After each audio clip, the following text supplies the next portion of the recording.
Persia, known today as Iran, is one of the oldest continuous civilizations in the world. Long before the rise of Rome, or even the dawn of classical Mesopotamia, this rugged land between mountains and deserts had already begun shaping human history. Its story starts deep in prehistory, in the valleys of the Zagros Mountains, where some of the world's earliest agricultural settlements appeared around 7,200 BCE. Archaeological discoveries at Chogagolan and Chogabana show that early inhabitants cultivated wild barley, lentils, and peas. These people lived in small, organized communities that formed the foundations of what would later become Persian civilization. From these beginnings, the Iranian plateau grew into a cradle of innovation, trade, and endurance.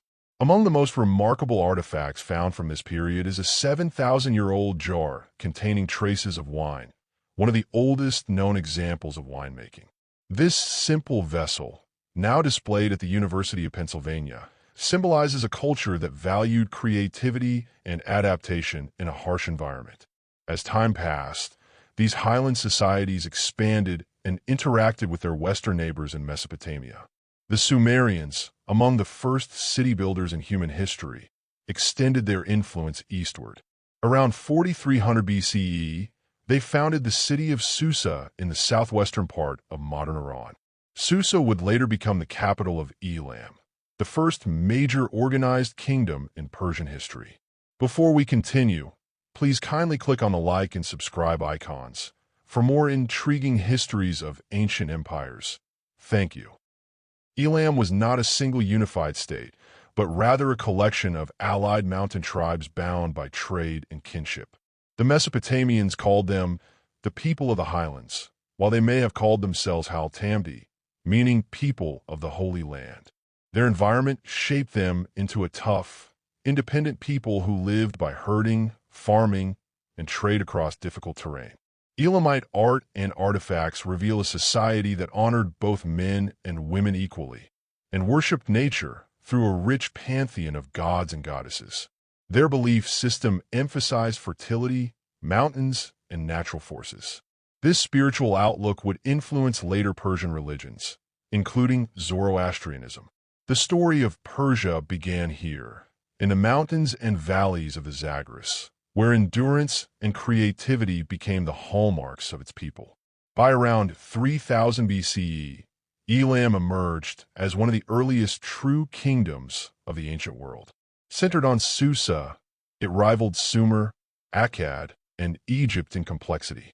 Its location between the highlands and the Mesopotamian plains made it a natural hub for trade, connecting the Persian plateau with the civilizations of the Fertile Crescent and even with distant lands such as the Indus Valley. The Elamites traded metals, textiles, and semi-precious stones. Their wealth, however, attracted the attention of powerful neighbors. The Achaemenid Empire under Sargon and his successors sought to dominate Elam and control its trade routes. Sargon's inscriptions boast of victories in Elam, but the mountain people resisted fiercely. When the Achaemenid Empire weakened, Elam reasserted its independence. By 2000 BCE, the Elamites struck back under the Shamashki dynasty, conquering the Sumerian city of Ur.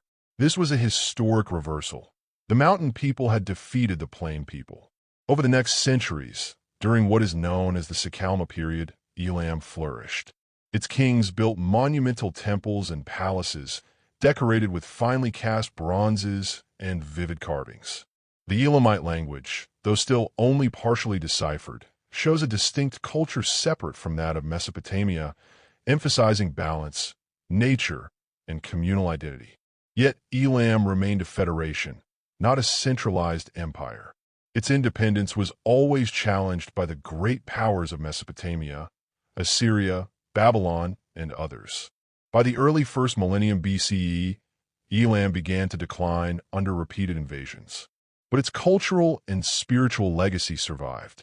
The Elamite tradition of mountain resilience, respect for nature, and complex administration would all influence the later Persian empires that rose from its ruins. Around 1000 BCE, a new wave of Indo-Iranian tribes began to settle across the Iranian plateau. Among them were two closely related peoples, the Medes in the north and the Persians in the south. They descended from nomadic groups who had migrated from the steppes of Central Asia, bringing with them a new language, new gods, and a warrior culture grounded in honor and truth. The Persians established themselves in the region of Parsa, corresponding to modern-day Fars province. The Medes settled around Ecbatana in the northwestern mountains. These groups shared linguistic and cultural roots, but developed separately, each forming their own identity.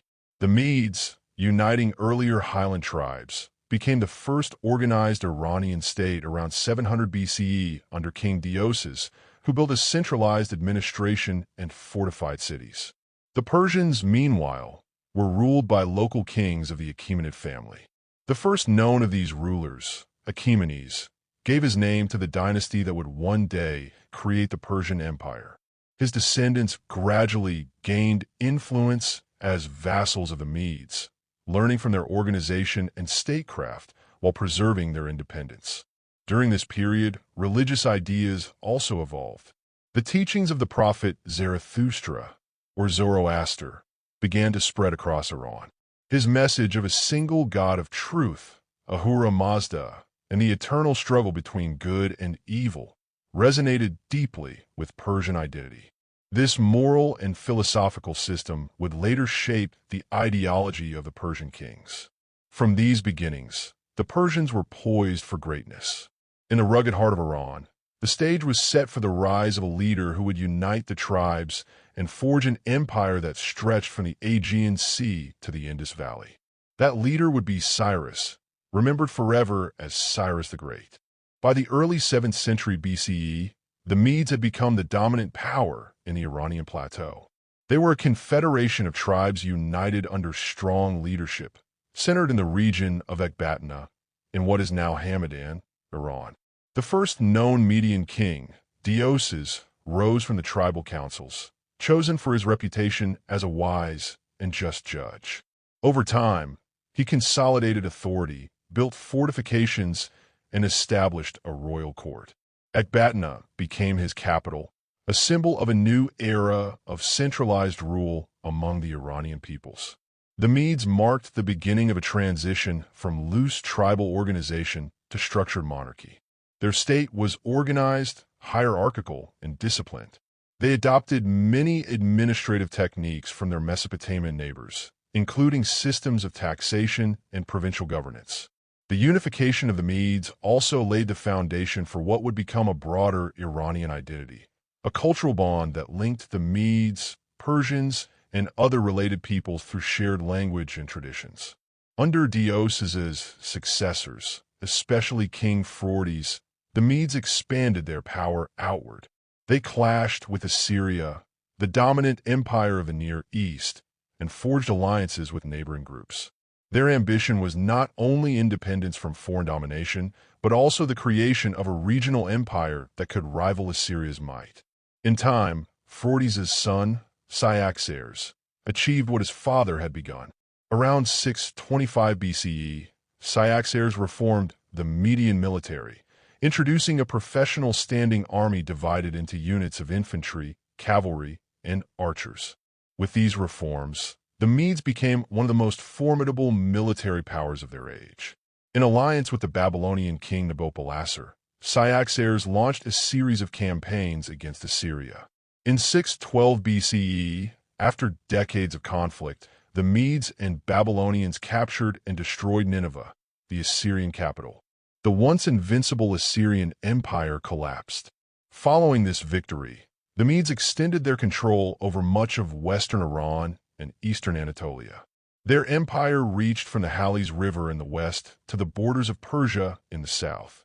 For the first time in recorded history, the Iranian plateau stood united and independent, governed by its own rulers rather than foreign kings. The Median Empire would last for only a century, but its legacy was immense. It unified the Iranian world and created the political framework upon which the later Persian Empire would rise. The Medes had shown that the peoples of Iran were not merely subjects of greater powers. They could rule empires of their own. In the early 6th century BCE, a new force emerged from the southern region of Persia. This was the homeland of the Persians, ruled by the descendants of Achaemenid. At that time, Persia was still a vassal of the Median Empire, governed by a local king named Cambyses I. Around 600 BCE, Cambyses' son, Cyrus, was born. No one could have imagined that this child would one day unite all of Iran and establish one of the greatest empires in history. According to later traditions, Cyrus's early life was marked by omens of greatness. Some ancient sources, including Herodotus, tell of a prophecy that the child would overthrow the Median king Astyages, his own grandfather on his mother's side. Fearing the prophecy, Astyages ordered the infant killed, but the child was spared and raised in secret by a shepherd. Though such tales are mythic, they reflect the extraordinary destiny that Cyrus would fulfill. When Cyrus came of age, he succeeded his father as king of the Persians. At first, he ruled under Median overlordship, but his ambitions soon became clear. Around 550 BCE, he led a revolt against Astyages. Many of the Median nobles, discontent with their king's rule, defected to Cyrus's side. In a swift campaign, Cyrus defeated the Median army, captured Ecbatana, and incorporated the Median realm into his own. With this victory, Persia replaced Media as the dominant power in Iran. Cyrus proved himself not only a conqueror but a visionary leader. Unlike many rulers of the ancient world, he governed through tolerance and respect. He retained local customs, languages, and religions in the territories he conquered. His policy of inclusion became a defining feature of Persian imperial rule. Cyrus's conquest of Media was only the beginning. Over the next decade, he would expand his realm across Asia, defeating the mighty kingdoms of Lydia in Anatolia and Babylon in Mesopotamia. His empire stretched from the Aegean Sea to the Indus River, a territory larger than any before it. The world had never seen such unity, and Persia had become the center of civilization. After the fall of Media, Cyrus the Great began transforming his newly gained lands into a cohesive empire. His genius lay not only in conquest, but in administration and statecraft. He organized his territories into satrapies, or provinces, each governed by a satrap appointed by the king. This system allowed for efficient control over vast distances while granting local autonomy. It was a balance between unity and diversity, a principle that would sustain the Persian Empire for centuries. In the West, Cyrus turned his attention to Lydia, a wealthy kingdom in Asia Minor ruled by King Croesus. Famous for his immense riches, Croesus underestimated the young Persian ruler. Around 547 BCE, the two armies met near Sardis. Despite the Lydians' formidable cavalry, Cyrus's strategic brilliance prevailed. Croesus was defeated, and his capital fell. With the conquest of Lydia, Cyrus gained control of the western trade routes and the Greek cities of Asia Minor. Next came Babylon, the greatest city of the Near East. In 539 BCE, Cyrus marched into Mesopotamia, confronting King Nabonidus, whose rule had alienated the powerful Babylonian priesthood. The Persians entered Babylon without major resistance, a remarkable feat achieved through careful diplomacy and propaganda. Cyrus presented himself not as a conqueror, but as a liberator chosen by the Babylonian god Marduk to restore order and justice. The famous Cyrus cylinder, discovered in Babylon, records his declaration of religious tolerance and respect for local traditions. It is often considered the world's first charter of human rights. Cyrus allowed exiled peoples, including the Jews, to return to their homelands and rebuild their temples. His rule brought stability to lands long torn by war. Cyrus's empire was unlike any before it. It was vast, multicultural, and remarkably well-governed. It rested not on fear, but on cooperation. The Persian kings who followed him would expand his legacy, but it was Cyrus who defined the ideals of Persian kingship: justice, wisdom, and respect for all nations. When Cyrus died around 530 BCE, likely in battle on his northeastern frontier, he was buried in a simple stone tomb at Pasargadae. His epitaph, according to tradition, read, "O man, I am Cyrus, who founded the empire of the Persians. Do not begrudge me this little earth that covers my body." His legacy would endure for millennia, and his empire would become the model of governance for all who followed. After the death of Cyrus the Great around 530 BCE, the Persian Empire passed to his son, Cambyses II. The young king inherited an immense and diverse realm stretching from the Aegean Sea to the Hindu Kush. His father's policies of tolerance and local autonomy had secured peace across these territories, but Cambyses was determined to expand Persian dominion even further. His eyes turned west, toward Egypt, the last major power of the ancient Near East still outside Persian control. At that time, Egypt was ruled by the 26th dynasty under Pharaoh Psammetichus III, a descendant of a long line of warrior kings. The Egyptians viewed Persia's rise with growing alarm. Cyrus had already absorbed Babylon and Lydia. Now Cambyses prepared to complete his father's vision of uniting all the great kingdoms of the known world under one rule. In 525 BCE, Cambyses launched his campaign into Egypt. The invasion force was formidable. Persians, Medes, and allies from across the empire, including Phoenician sailors who provided the naval support essential for crossing into the Nile Delta. The decisive battle took place near Pelusium, at the eastern gateway to Egypt. Ancient sources, such as Herodotus, claim that the Persians cleverly used cats and other sacred animals as part of their strategy, knowing the Egyptians' religious reverence for these creatures. Whether or not this tale is literal, the outcome is clear. Cambyses triumphed, and Egypt fell. After entering Memphis, Cambyses took the title of pharaoh, assuming the full regalia of Egypt's divine kingship. He respected local traditions and kept Egyptian officials in power, blending Persian imperial structure with native customs. Temples were restored, and sacrifices were made to Egyptian gods in the king's name. Yet his reign was not without controversy. Greek writers later accused him of cruelty and sacrilege, but much of this may have been political propaganda from Egypt's defeated elite. Archaeological evidence suggests that Persian rule in Egypt was stable and administrative rather than destructive. Cambyses extended Persian authority deep into Africa, reaching as far as Nubia and the oases of the Western Desert. However, while he campaigned abroad, unrest brewed at home. In 522 BCE, reports reach him of a rebellion in Persia led by a man claiming to be his brother, Smerdis. This usurper, known as Gaumata, seized the throne.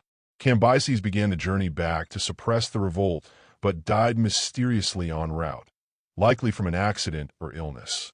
With his death, the empire faced its first major crisis of succession. The chaos following Cambyses' death might have destroyed a lesser empire, but Persia's strength lay in its ability to endure. Out of the turmoil emerged Darius I, a distant relative of Cyrus and a commander in the royal army.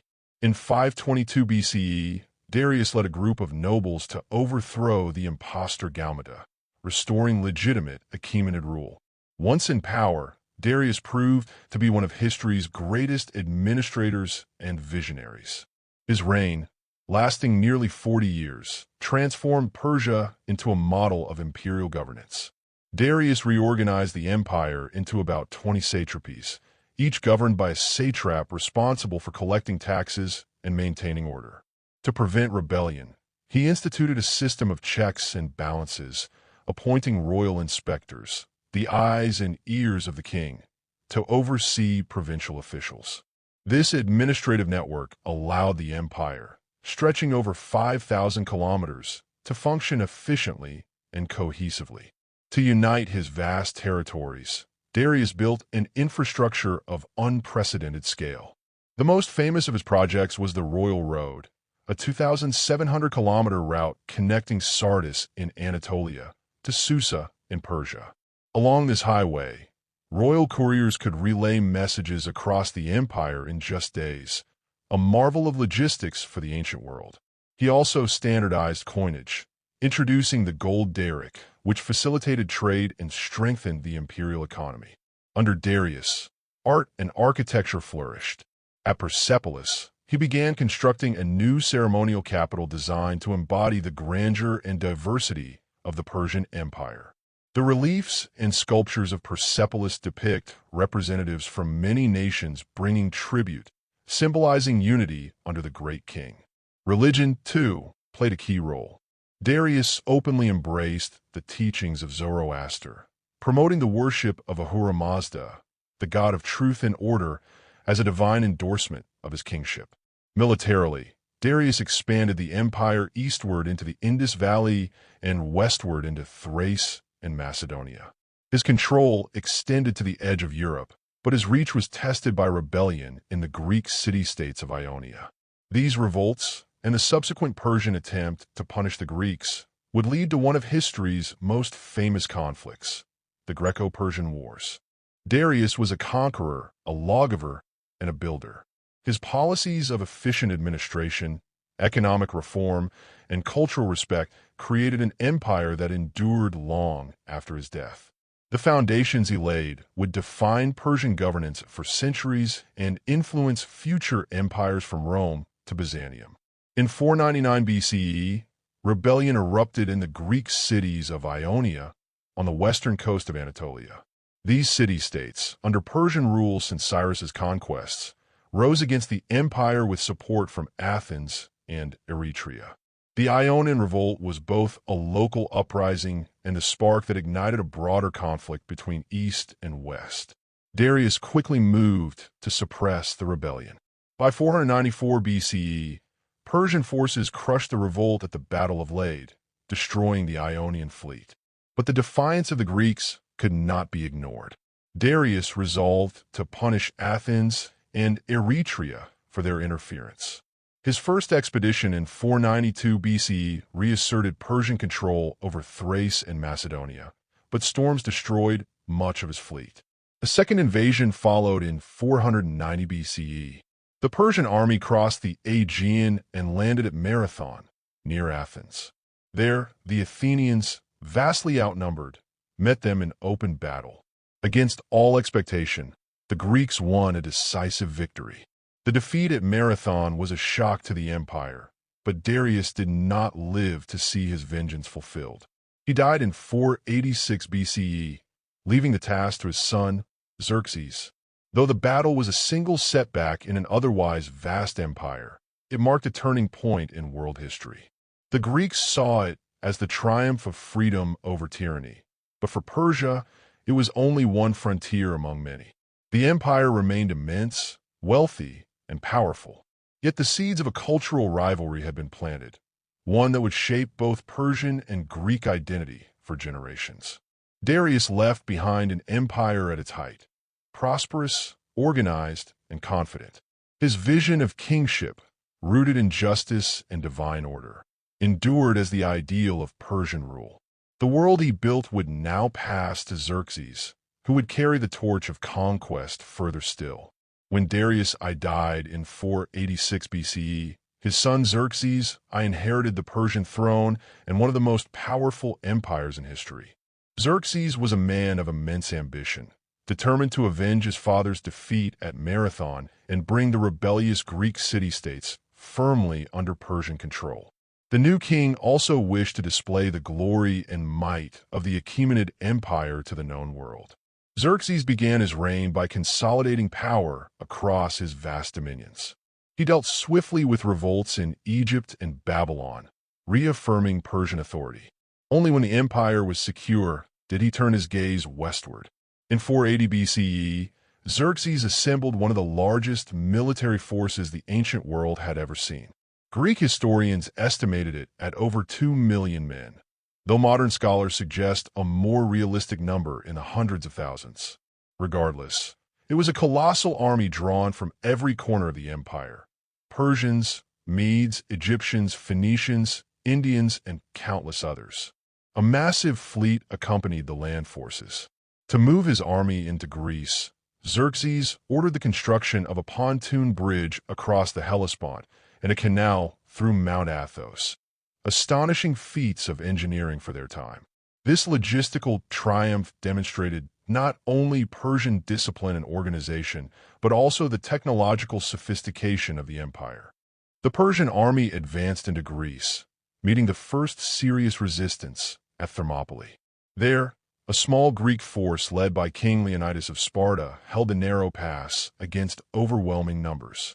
The Greeks fought valiantly, but were ultimately destroyed. Thermopylae became a symbol of heroic resistance, though militarily it was a Persian victory. Xerxes continued southward. Athens was evacuated, and Persian troops captured and burned the city. Yet victory remained incomplete. The Greek fleet, under the Athenian commander Themistocles, lured the Persians into the narrow straits of Salamis. There, the heavier Persian ships were trapped and overwhelmed by the smaller, more maneuverable Greek vessels. The defeat at Salamis shattered Persian naval supremacy. The following year, in 479 BCE, Persian forces suffered another major defeat at Plataea. Xerxes withdrew from Greece, leaving a general in command, and returned to Asia. Although the Persians retained control over Ionia and much of their western frontier, the dream of conquering Greece had failed. Despite these setbacks, Xerxes' reign was not defined solely by war. He continued the monumental building projects begun by his father, expanding Persepolis into one of the most magnificent cities of the ancient world. Its terraces, palaces, and reliefs remain enduring symbols of Persian grandeur. Yet, after the Greek campaign, Xerxes' focus turned inward. The empire's vastness required constant attention, and his later years were marked by court intrigues and administrative challenges.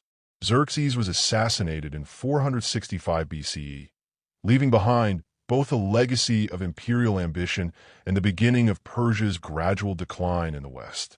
After Xerxes' death, the empire entered a period of instability. His son Artaxerxes ascended to the throne following a brief and bloody power struggle. Court politics became increasingly dangerous, with noble families and regional governors vying for influence. Yet, despite these internal rivalries, Artaxerxes managed to restore order and continue the imperial legacy. Artaxerxes faced renewed challenges from Greece. The Delian League, led by Athens, began campaigns to liberate the Greek cities of Asia Minor from Persian rule. These wars ebbed and flowed for decades, with neither side gaining a decisive advantage. In 449 BCE, the Peace of Calais was reportedly signed, recognizing Persian sovereignty over Asia Minor while ending hostilities with the Greek mainland. Though its exact terms are uncertain, the peace marked a temporary end to the Persian-Greek conflict that had dominated the previous half-century. Domestically, Artaxerxes focused on administration and diplomacy. He continued the policy of tolerance established by his predecessors, maintaining stability across a diverse empire of many faiths and cultures. The empire's satrapal system remained effective, and trade flourished along the royal road and through the ports of the Persian Gulf and the eastern Mediterranean. Culturally, this period saw the blending of Persian and foreign influences. Aramaic became the administrative language of the empire, allowing communication across distant provinces. Persian art and architecture reached new heights, synthesizing styles from Egypt, Mesopotamia, and Greece. The empire's monumental capitals, Susa, Persepolis, and Ecbatana, served as symbols of unity amid diversity. Artaxerxes also played a key role in Judean history. The biblical books of Ezra and Nehemiah record his permission for the rebuilding of Jerusalem's walls and the restoration of Jewish self-governance. This act of leniency reflected Persia's broader policy of cultural respect and religious tolerance, a sharp contrast to the brutal practices of many earlier empires. Although Artaxerxes maintained stability, his successors would face renewed internal strife. The immense size of the empire made it increasingly difficult to control. Provincial governors amassed personal power, and royal authority weakened. The seeds of decline had been sown, even as Persia remained the most powerful state in the world. By the late 5th century BCE, the Persian Empire had reached its natural limits. It remained vast, wealthy, and respected, but beneath the surface, cracks began to appear. The later Achaemenid kings, Xerxes II, Darius II, and Artaxerxes II, faced a growing challenge: how to maintain unity across an empire that stretched over 3 continents. Internal rivalries among the nobility became more pronounced. Satraps, often far from the royal court, grew semi-independent, ruling their provinces as hereditary fiefdoms. While the central administration in Persepolis and Susa continued to function, the efficiency and discipline of earlier reigns declined. In foreign affairs, Persia's once feared military suffered a slow erosion of prestige. The empire continued to intervene in Greek politics, supporting Sparta and Athens alternately to keep them divided. This policy of balance, though clever, could not conceal Persia's diminishing influence. Greek mercenaries began to serve in Persian armies, and for the first time, Greek culture started to infiltrate Persian life, reversing the dynamic of earlier centuries. Artaxerxes II, who reigned from 404 to 358 BCE, managed to maintain relative peace. He presided over the empire's longest reign since Darius I, but his era was one of defense rather than expansion. The once unstoppable energy of Persian conquest had cooled into cautious diplomacy. Meanwhile, in the far west, a new power was rising: Macedonia. Under the shrewd leadership of Philip II and later his son Alexander, the Greeks began to look outward toward the vast empire that had once tried to subdue them. As the 4th century BCE drew to a close, the Persian Empire remained formidable on the surface. Its palaces gleamed, its treasuries overflowed, and its roads still carried merchants from the Aegean to the Industry. But its heart was weary. The Achaemenid kings had ruled for 2 centuries, yet the unity forged by Cyrus and Darius was fading. The stage was set for the final act, a confrontation between East and West that would forever change the ancient world. By the mid-4th century BCE, the Persian Empire still stretched across a vast expanse of land, from Egypt and the Aegean to Central Asia and the Indus River. On the surface, it appeared powerful and prosperous. In reality, it had become a giant burden by its own weight. The later Achaemenid kings lacked the strength and vision of their great predecessors. Provincial satraps acted with growing independence, draining the empire's wealth through corruption and self-interest. The once efficient administration that Darius I had perfected was now a shadow of its former self. When Artaxerxes III came to power in 358 BCE, he tried to reverse this decline through sheer will. Determined to restore central authority, he crushed internal revolts and reconquered Egypt, which had long broken away from Persian control. For a time, it seemed that Persia might regain its former strength. However, the unity he achieved was temporary. After his assassination in 338 BCE, the throne passed to his son, Artaxerxes IV Arses, who reigned only a few years before being overthrown by Darius III. Darius III inherited a weakened empire facing a new and dangerous adversary. In the north, a young Macedonian king named Alexander had begun uniting the Greek world under his command. With his father Philip II's assassination in 336 BCE, Alexander became ruler of Macedonia and soon launched a campaign of conquest that would bring him face to face with the Persian superpower. In 334 BCE, Alexander crossed the Hellespont into Asia with a small but disciplined army. The first clash came at the Battle of the Granicus River, where the Persian satraps were defeated. The victory opened Asia Minor to the Macedonians. Over the next 2 years, Alexander advanced through Anatolia, defeating Persian forces at every turn. Darius III gathered a vast army to stop him and met Alexander at Issus in 333 BCE. Once again, the Persians outnumbered their enemy, but Alexander's tactical brilliance prevailed. Darius fled the battlefield, leaving his family behind. This defeat shocked the Persian world and shattered the image of the great king's invincibility. After capturing the Levant and Egypt, Alexander moved eastward into the Persian heartland. In 331 BCE, the decisive confrontation occurred at Gaugamela, near modern-day Mosul. Despite commanding an army several times larger than Alexander's, Darius could not match the discipline and maneuverability of the Macedonian phalanx. The Persian forces were routed. Darius fled again, pursued relentlessly across his empire until he was murdered by one of his own satraps in 330 BC. With his death, the Achaemenid Empire, the first true superpower in history, came to an end. Alexander entered Persepolis, the ceremonial capital, and allowed his men to plunder it. The great palaces of Darius and Xerxes were burned, either as an accident of drunken revelry or as a symbolic act of revenge for the Persian invasion of Greece. The fall of Persia was not merely a military conquest. It was the closing of an age. The empire that had once united the ancient world under a policy of tolerance and administration was replaced by one ruled by force and ambition. Yet, even in defeat, the Persian legacy endured. Its systems of governance, infrastructure, and imperial ideals would influence Alexander himself and all who came after him. After his victory at Gaugamela, Alexander the Great entered the Persian heartland not simply as a conqueror, but as a ruler determined to merge two worlds. He adopted many aspects of Persian kingship, wearing royal robes, observing court customs, and even marrying Persian noblewomen. In his view, Persia was not to be destroyed but absorbed into a new empire that fused Greek and Eastern traditions.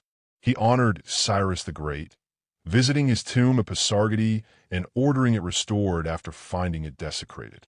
Alexander reportedly admired Cyrus's ideals of leadership and tolerance, recognizing him as a model for enlightened kingship. In adopting Persian ceremonial practices, Alexander signaled that he intended to rule not as a foreign invader, but as the rightful successor to the Achaemenids. However, not all of his followers approved. Many Macedonian officers resented the blending of Greek and Persian customs, seeing it as betrayal.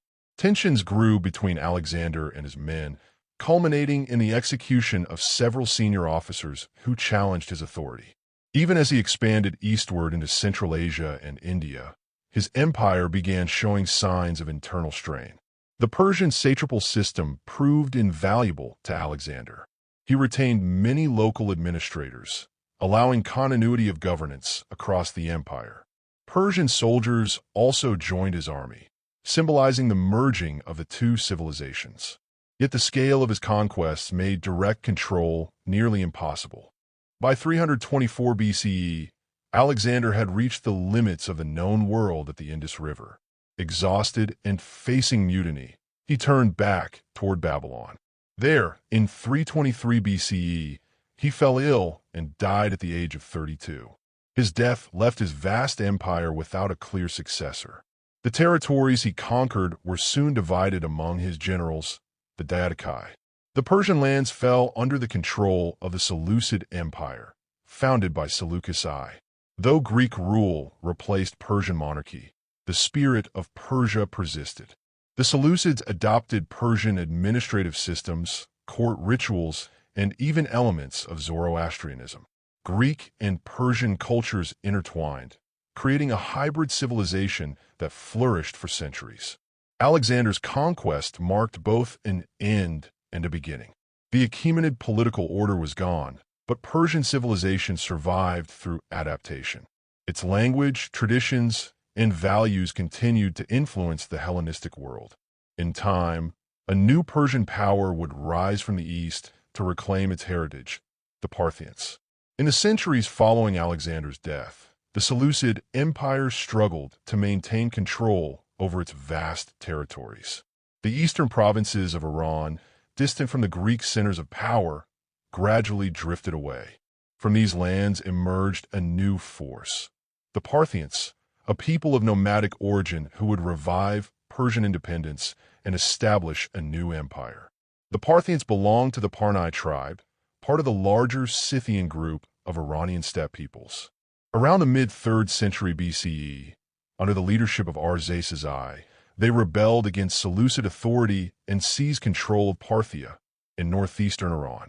From this initial stronghold, the Arsacid dynasty, named after Arsaces, expanded rapidly, conquering Hyrcania, Media, and eventually much of the Iranian plateau. The Seleucids, weakened by internal conflicts and wars with rival Hellenistic states, were unable to halt the Parthian advance. By the 2nd century BCE, the Parthians had captured Mesopotamia, including Babylon, and declared themselves the rightful heirs of the Persian kings. Their empire, often called the Arsacid Empire, revived ancient Persian traditions while blending them with elements of Greek culture left by Alexander's conquests. Unlike the centralized bureaucracy of the Achaemenids, the Parthian system was feudal and flexible. Power was shared between the king and noble families who ruled their own territories with relative autonomy. This loose structure allowed the Parthians to adapt quickly to shifting political and military circumstances. The Parthians became renowned for their cavalry, particularly the Parthian horse archers, who combined speed, discipline, and deadly accuracy. Their hit-and-run tactics became legendary, and their ability to defeat heavy infantry on open plains made them formidable opponents. By the late 2nd century BCE, under Mithridates I, the Parthian Empire reached its zenith, extending from the Euphrates River to the borders of India. They controlled the Silk Road, facilitating trade between the Mediterranean and China. Persian influence once again spread across Asia, revitalized under new rulers who saw themselves as heirs to Cyrus and Darius. Though Greek culture persisted in Western Asia, the Parthians reasserted Iran's distinct identity. They restored the use of the Persian language in administration and revived Zoroastrian religious traditions. Once again, Persia had risen from the ashes of conquest, reaffirming its timeless resilience. By the 1st century BCE, the Parthian Empire stood as the dominant power of the Iranian plateau and Mesopotamia. Yet to the west, a new empire had risen. The Romans, heirs to the political and military legacy of the Mediterranean world. The encounter between these two great powers would shape the history of Western Asia for centuries. The first direct confrontation came in 53 BCE, when the Roman triumvir Marcus Licinius Crassus invaded Mesopotamia, hoping to add Parthia to Rome's growing list of conquests. The campaign ended in disaster. At Carrhae, Parthian cavalry under the general Cyrena annihilated the Roman legions. The Parthians' mobility and precision devastated the heavily armored Roman infantry. The Parthian shot, in which mounted archers feigned retreat only to turn and fire while galloping away, became legendary. Crassus himself was killed, and his defeat humiliated Rome. In the decades that followed, Parthia and Rome fought a series of wars across the Near East. Neither side achieved lasting dominance. The Parthians mastered the open plains, while the Romans controlled the fortified cities. Occasionally, diplomacy replaced warfare, and peace was secured through treaties or royal marriages. But the frontier between the two empires, running roughly along the Euphrates River, remained one of the most contested borders in ancient history. The Parthians' power peaked under Mithridates II, r. 124 to 88 BC, who stabilized the empire, strengthened trade along the Silk Road, and established relations with China's Han Dynasty. He became known as the King of Kings, reviving the old Achaemenid royal title. Under his rule, Persia once again became the center of transcontinental commerce and diplomacy, linking East and West. Despite their successes, the Parthians faced persistent internal struggles. Their decentralized system of governance, while adaptable, often led to noble revolts and rival claimants to the throne. The Arsacid kings had to rely heavily on alliances with powerful families, which weakened royal authority over time. By the 1st century CE, Rome had recovered its confidence. Emperors like Trajan and Hadrian launched new campaigns into the east. In 116 CE, Trajan captured Babylon and even reached the Persian Gulf, briefly annexing Mesopotamia. But the occupation was short-lived. The Parthians quickly retook their lost territories, and Hadrian withdrew Roman forces to defensible borders. Over the next century, the Parthians maintained control of their empire, but at a cost. The balance of power with Rome remained delicate, and internal divisions continued to erode their strength. By the early 3rd century, one of their own vassals, the Persian kingdom of Persis, would rise to challenge them, ushering in a new dynasty and a new age. In the province of Persis, near modern Fars, a local ruler named Ardashir I began consolidating power around 220 CE. Descended from a noble family claiming heritage from the Achaemenids, Ardashir envisioned a restored Persian Empire, strong, centralized, and guided by the ancient faith of Zoroastrianism. He rebelled against his Parthian overlord, Artabanus IV, and in 224 CE, at the Battle of Hormozgan, Ardashir defeated and killed the Parthian king. With that victory, the Sasanian Empire was born. The rise of the Sasanians marked a return to Persian unity and cultural revival. Ardashir established a centralized monarchy that replaced the loose feudalism of the Parthians. He strengthened royal authority, reformed taxation, and revived the imperial bureaucracy modeled after Achaemenid traditions. Zoroastrianism became the state religion, giving spiritual legitimacy to the crown. Temples were rebuilt, and the Avesta, the sacred text of the faith, was standardized. Ardashir's ambitions went beyond consolidation. He sought to reclaim the territories once ruled by Cyrus and Darius. In the West, this meant confrontation with the Roman Empire. Early in his reign, Ardashir raided into Mesopotamia, testing Roman defenses and signaling that Persia had returned as a great power. His campaigns continued under his son, Shapur I, who would bring the Sasanians to their first golden age. Shapur I, who ruled from 240 to 270 CE, expanded the empire dramatically. He captured important Roman cities, including Antioch, and famously defeated the Roman Emperor Valerian at Edessa in 260 CE, an unprecedented event in Roman history. Valerian was taken prisoner, and Persian inscriptions depict Shapur's triumph as divine retribution for centuries of foreign aggression. The Sasanians were not only warriors but also builders and patrons of culture. Under their rule, cities flourished, irrigation systems expanded, and trade across the Silk Road reached new heights. Persian art, silverwork, and architecture achieved remarkable sophistication. The empire's capital, Ctesiphon, became one of the largest cities of its time, its great arch, the Takhtasra, symbolizing imperial grandeur.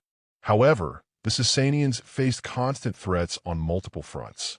To the west, Rome remained a powerful rival. To the east, nomadic peoples like the Huns and Kushans pressed at their borders.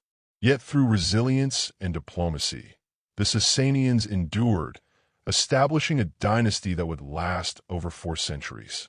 From the 3rd to the 7th century CE, the rivalry between Persia and Rome defined the geopolitics of the ancient world. Each empire saw itself as the rightful heir to civilization, Rome representing the West and Persia the East. Their struggle was not only for land, but for cultural supremacy. Under Shapur II, r. 309 to 379 CE, the Sasanians reached a new peak of power. Crowned as an infant, Shapur ruled for 7 decades, during which he reformed the military and strengthened the empire's borders. He successfully defended Persia against Roman invasions led by emperors such as Julian, who was killed in battle during his ill-fated campaign in 363 CE. Shapur's reign was also marked by the persecution of Christians, whose loyalty he suspected of favoring the Roman Empire. Despite this, Persia remained religiously diverse, home to Zoroastrians, Jews, Christians, Buddhists, and Manichaeans. The Sasanian Empire, like its Achaemenid ancestor, was a mosaic of peoples and beliefs. The 5th and 6th centuries saw alternating periods of peace and war. Persia and the Eastern Roman, Byzantine, empires signed several truces, but hostilities always resumed. Under Khosrow I Anushirvan, r. 531 to 579 CE, Persia experienced another golden age. Khosrow reformed taxation, promoted education, and encouraged philosophy, attracting scholars fleeing the closure of Greek academies by Justinian. His reign was celebrated for justice and prosperity, earning him the epithet Anushirvan the Just. Khosrow's successors continued the rivalry with Byzantium. In the early 7th century, Khosrow II Perviz launched one of the most ambitious Persian offensives in history. His armies conquered Syria, Palestine, and even Egypt, capturing Jerusalem in 614 CE. For a brief moment, it seemed the ancient Persian Empire had returned to its former glory, stretching from the Nile to the Indus. But the triumph was short-lived. The Byzantine Emperor Heraclius counterattacked in a daring campaign from 622 to 628 CE. He struck deep into Persian territory, sacking the royal palace at Dastagerd. Khosrow II was overthrown and executed, plunging the empire into chaos. A series of short-lived rulers followed, weakening Persia just as a new and unexpected power emerged from the Arabian Peninsula. The centuries-long struggle between Rome and Persia had exhausted both civilizations. Their empires, once the pillars of the known world, now stood vulnerable to a force that neither could have anticipated. By the early 7th century CE, the Sasanian Empire, once mighty and unified, had become fragile. The long wars with Byzantium had drained its resources, depopulated its provinces, and weakened its armies.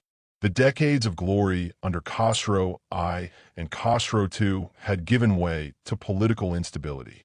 After Khosrow II's execution in 628 CE, Persia entered a period of rapid decline. Over the next 4 years, more than half a dozen rulers ascended and fell from the throne. Civil wars erupted, noble families fought for control, and the once strong central government fractured. The empire's internal weakness came at the worst possible time.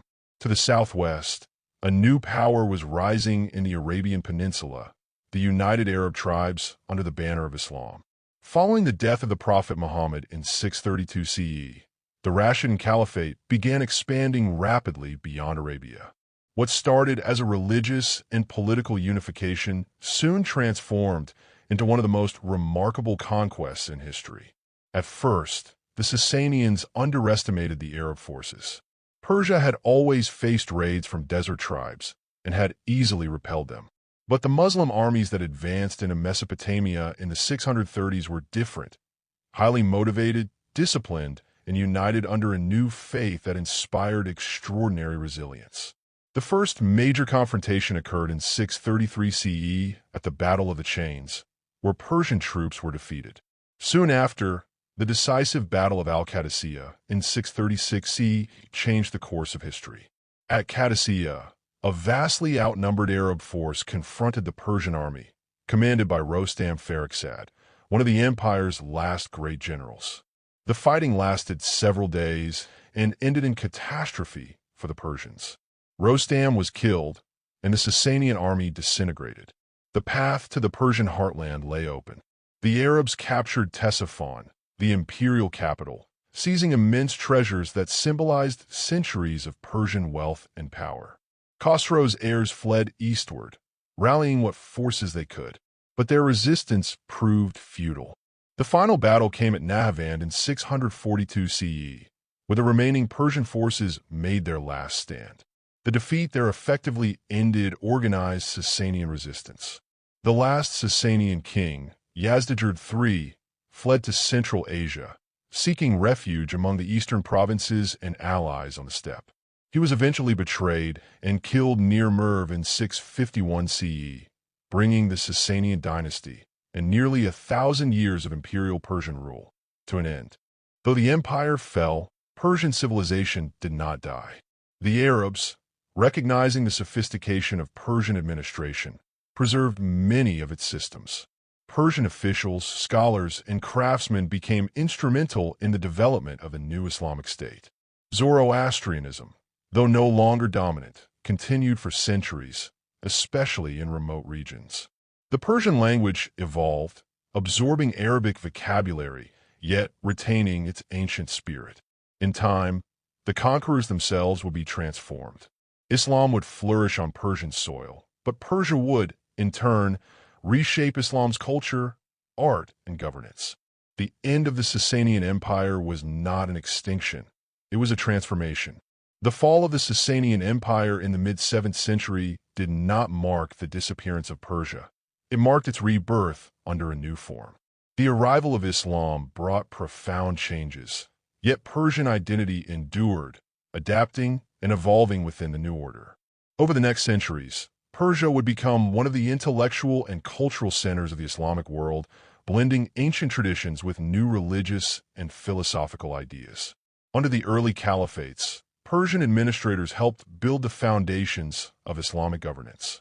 The former Sasanian bureaucratic system was retained almost intact, with Persian scribes and nobles serving in key posts. Cities like Merv, Nishapur, and Isfahan became hubs of trade, science, and culture. Gradually, Persian influence spread throughout the Islamic Empire, shaping everything from architecture and court ceremony to literature and philosophy.